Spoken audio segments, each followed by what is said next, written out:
সপ্তম বর্ষে পা দিল রাজ্যের মন্ত্রী পুলক রায়ের গণেশ পুজো। গণেশ চতুর্থী উপলক্ষে বুধবার দেশজুড়ে পালিত হচ্ছে সিদ্ধিদাতার আরাধনা।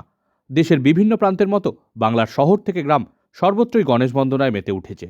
রাজ্যের পূর্ত ও জনস্বাস্থ্য কারিগরি দপ্তরের মন্ত্রী পুলক রায়ের উদ্যোগে বিগত বছরের মতো এবারও উলুবেড়িয়া স্টেডিয়াম মাঠ সংলগ্ন এলাকায় অনুষ্ঠিত হচ্ছে গণেশ পুজো। এবার এই পুজো সপ্তম বর্ষে পা দিল। গণেশ বন্দনা উপলক্ষে আলোকসজ্জায় সেজে উঠেছে গোটা এলাকা।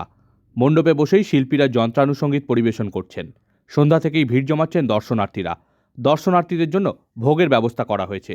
মন্ত্রীর পাশাপাশি এই পুজোয় উপস্থিত ছিলেন উলুবেড়িয়া পূর্ব কেন্দ্রের বিধায়ক বিদেশ বসু, উলুবেড়িয়া পৌরসভার চেয়ারম্যান অভয় দাস, ভাইস চেয়ারম্যান ইনামুর রহমান সহ অন্যান্যরা।